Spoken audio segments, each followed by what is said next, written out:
time. Fittingly, there'll be more tributes to Diogo at Wembley. He was such a lovely lad. How have the tributes that have gone before as well impacted you guys here? First of all, the tragedy impacted us, of course, most. But again, it impacted far more his wife, children, parents. But it impacted us definitely as well. And the tributes that have been done since were all very emotional and impressive. So every time we were somewhere, started off I think in Preston and in Asia as well, it's been emotional but impressive as well. We obviously now look towards the game at the weekend, but also look at things off the field, because Darwin, it seems, is on his way out. Can you give us your thoughts on his departure, how necessary it will be to replace him, and could his replacement be Alexander-Arnold? These are a lot of questions in one. As you know from me, and I think every manager works like this, you never talk about players that are not yours. So I can talk to you about Hugo, which we've signed recently and has done really well till now. We are very happy with the squad we are having.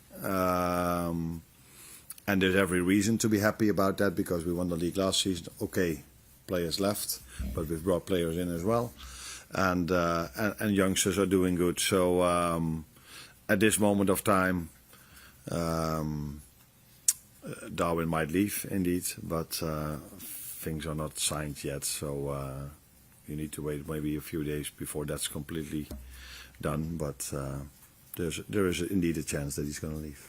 Do you think there will be more incomings between now and the end of the transfer window, though? Because I appreciate that Ryan, Andy Robertson and Endo can all play at centre-half, but it appears that you could also still do with a centre-half. Do you feel you need to bring in another option at centre-half as well? No, what you just said, they can definitely play there as well. And you forget to mention Joe Gomez.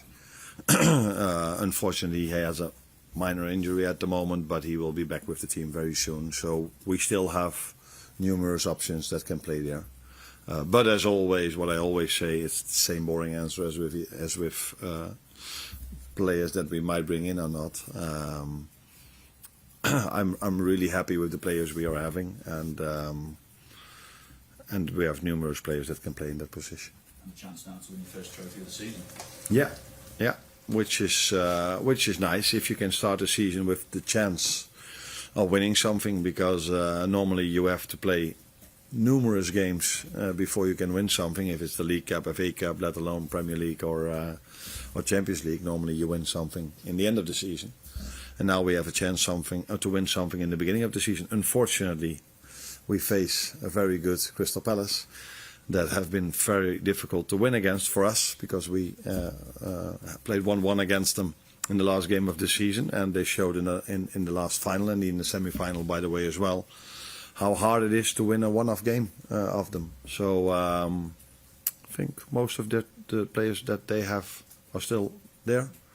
So yeah, even more reason to know what a difficult team it is to play against. Hey Arne, what did you learn from your last trip to Wembley? Obviously it didn't end with the trophy, but I'm just wondering, how does this link to this one, and are you looking back to what happened against Newcastle? Not looking back, because it's a different system that Newcastle is playing, but maybe the way Newcastle played that final could be quite similar to the way Palace might play this final. So Newcastle used almost every free kick they got, no matter where it was on the pitch, to bring it into our box, and that's a style of play Palace also uses. So they also like to bring the ball out from the back, but they also are a threat in set pieces and long throw-ins and all these kind of things. So there are maybe a few overlaps. Is that the way you say? Yeah, overlaps between the two teams, but I don't know what's going to happen tomorrow. But Newcastle was going man v man all over the pitch, high up the pitch, high press normally, but maybe they will change it for tomorrow. Crystal Palace goes to a low block and defends in and around their own 18-yard box, and that is for every team very difficult, to find gaps and to create your chances. So goals are in every game very important, but I think on Sunday, one goal is worth a lot. There's a lot of excitement around 16-year-old Rio Ungamola at the moment, and he was on the score sheet. Anfield got an assist as well. How do you as a manager go about supporting him, I guess, because there's already such a spotlight on him at such a young age? Yeah, and that is sometimes also difficult, and you never know how an individual handles that situation. But it was a year ago when Trey Naoni scored a goal, I think against Sevilla, when he was also maybe 17, very young. So they have an incredible chance to work and be every day around players like Virgil van Dijk, Mo Salah and all these others, to see what they do, to be ready to perform every 3 days. And that is a step these players definitely have to make, which is completely normal. If you're 16 or 17, it's already nice if they can play once a week at a good level. And we just try to develop them in the best way we can, but we also have to take care of them, because new players that come in that are 24, 23, 22 already experience that the intensity levels are quite high, either during the games or in training sessions, let alone for players that are 16 and coming through the academy. So we are aware of that, but it's been a promising start for him, like for Trey Naoni as well, because I think Trey also played a very good game at Anfield 3 days ago. Yeah, 3 days ago. Arne, good to see you. Just picking up on what you were talking about Sunday, you've played a lot of different teams in pre-season, but are Palace actually, the perfect opponents to set you up for the season? Such a mature side, set style of play. They'll threaten you in multiple different ways. Yeah, that last thing they indeed do. Counter attacks, set pieces, long ball to Mateta. So they have also the individual quality of their forwards who can create out of nothing something. So very good team, and it indeed gives us. But that's, I think, what Bilbao did and Milan also already did as well, and the Japanese team, by the way, also gave us a lot of competition. So, and that's definitely what Palace is going to do, because they kept their team together. So. They just hit the ground running again, probably after being a few days off, and they're still the same team. So a team that performed really well, especially in the end of last season, and a good challenge for us to start the season with. And considering how much you had to acclimatise to last summer and how late players arrived, just how valuable from a coaching point of view have you found this pre-season?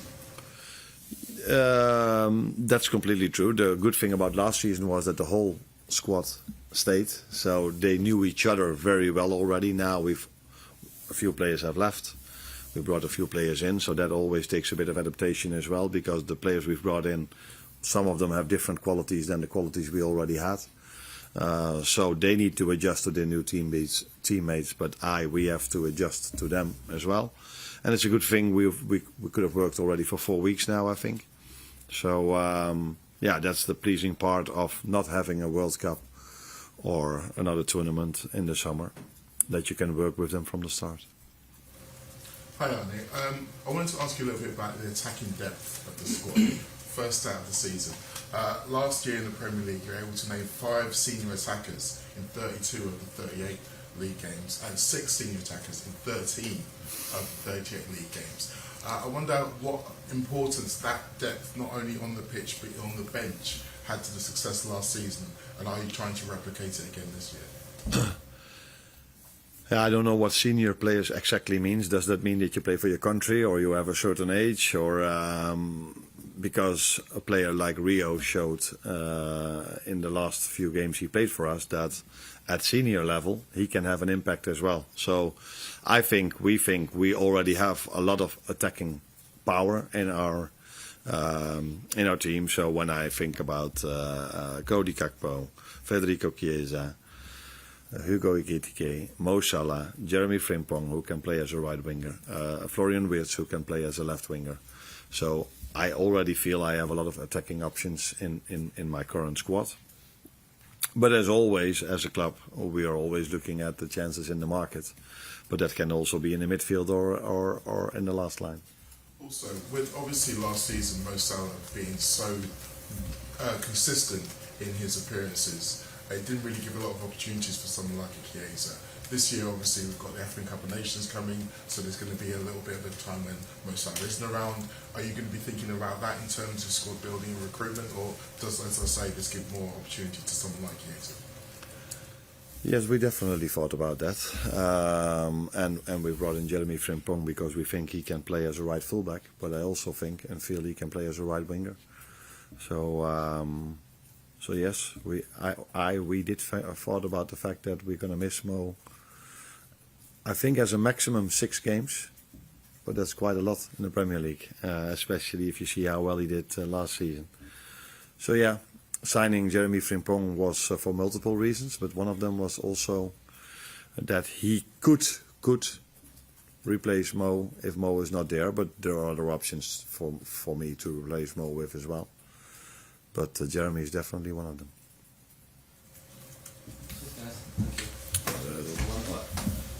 Just see how far do you think Alexander McAllister is behind the group? Arne, He will be in the squad. Yeah. is he going to be okay? How far away is he behind, say, Szoboszlai? He only played. He was out for 2 months, I think, or longer, because we didn't play him in the last 4 games of the season. He trained with us since a week now. Played 30 minutes, 45 minutes. So that's not a situation where you would start a player or play him for 90 minutes. Starting is possible, but that definitely not for 90 minutes. Yeah. Cheers, Arne.